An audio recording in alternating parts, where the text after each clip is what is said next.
In the last 48 hours, we've had discussions kind of like détente between the President of the United States and the Premier of China.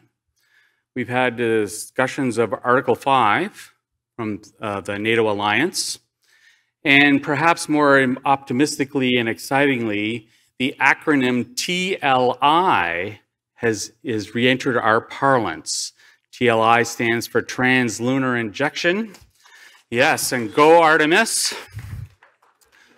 Our NASA rocket launched yesterday on its way to circumnavigate the moon on the return to Mars by NASA. Or return to Mars, oh my goodness.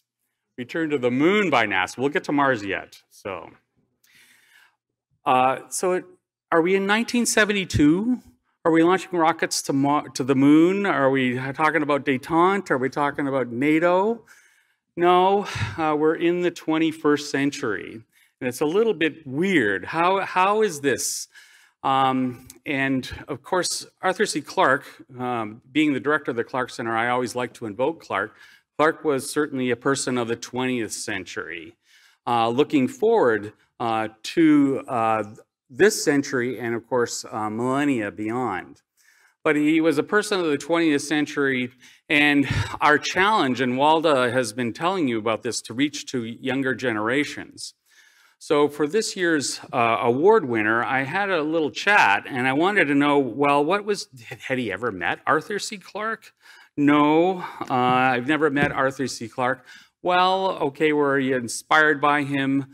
Well, yes, and thank goodness for that. So this year's Imagination in the Service to Society Award goes to Cory Doctorow.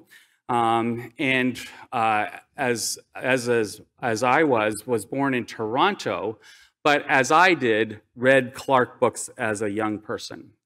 And Clarke, we often hear Clarke aphorisms, you know, into the impossible and things like that. And I always like to look one up. And I like the challenging one, Clarke quote, the challenging one for us to think about, which is, "It is yet to be proven that intelligence has any survival value." And that's something that our species really needs to pay attention to. So Clarke was certainly an iconoclast. And so I think that was the inspiration that Cory Doctorow received from him, is the inspiration to be iconoclastic, to break down existing structures that were for exploitation, to protect the individual rights.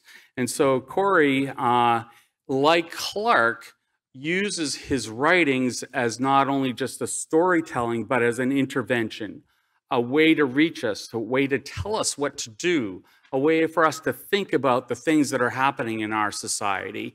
And Cory said to me that that was his view of Clarke. And so again, that's the inspiration. So Cory, again, an incredible career all over the world, a fantastic daily blogger, which still kind of boggles my mind. How can you get all those words out all the time, plus writing book projects, plus weekly blogs, plus essays? Again, a fantastic interventionist and in complete control of knowledge of his subjects, which include privacy and security and protection of our information. So again, it's my pleasure to introduce Cory Doctorow as our Clarke Awardee. Please welcome this year's recipient of the Clarke Award for Imagination in Service, Cory Doctorow. The Foundation is pleased to present to Cory Doctorow the Sir Arthur Clarke Imagination in Service to Society Award for insights and provocation concerning technologies through fiction, journalism, and personal action.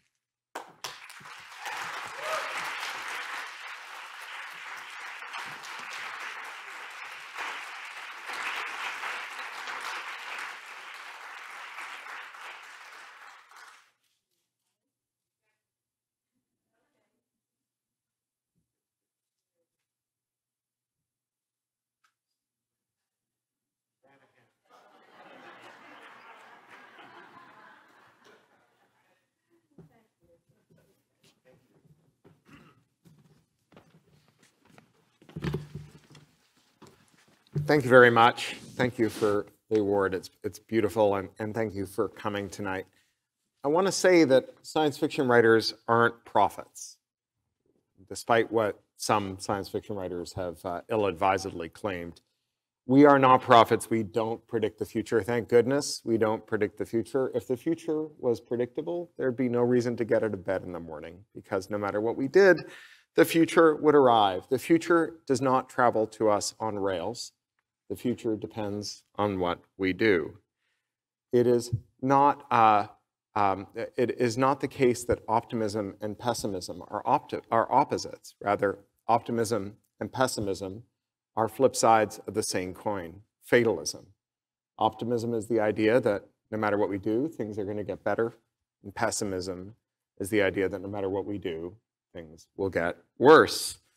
I brief not for optimism, neither for pessimism, but for hope. The belief that if we do things, we can make the world a better place.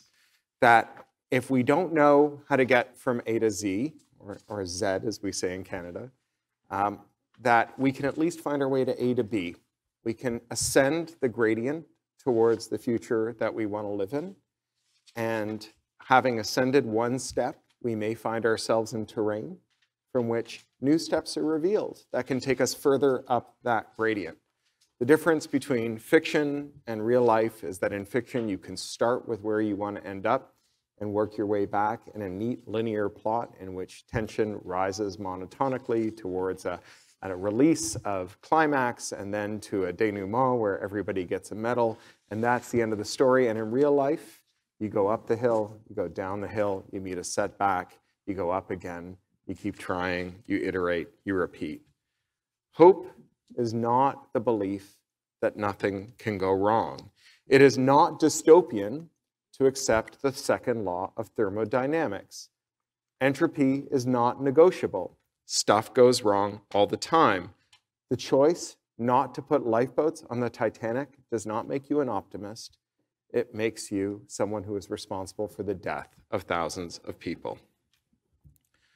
It is not dystopian to imagine that the great climate emergency that is on our doorstep will come for us. Once again, the second law of thermodynamics is not optional. If we sink enough therms into the world's oceans, the ice caps are going to start melting, the seas are going to rise. The only dystopian move here is to imagine that we won't do anything about it. Since the 1970s, we've all been trapped on a sort of bus barreling towards the edge of a cliff. And the people up there in first class started off for decades telling us that there was no cliff and we were worried needlessly. Then they told us that if we made the bus go really fast, it would jump over the cliff like Evel Knievel and land on the other side. And now they want us to believe that they'll retrofit the bus with wings after it goes off the cliff's edge and that we'll sail gracefully to safety.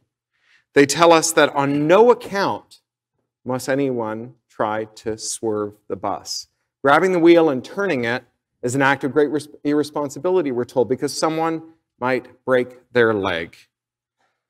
To be utopian on the bus is to believe that we might make it swerve, that we can muster the courage to grab that wheel and yank it. Science fiction writers don't predict the future. But some of us, if we're very lucky, get to inspire a better one or head off a worse one. Thank you all very much for this incredible honor. It's a pleasure to see you all tonight, and I'm looking forward to our panel later.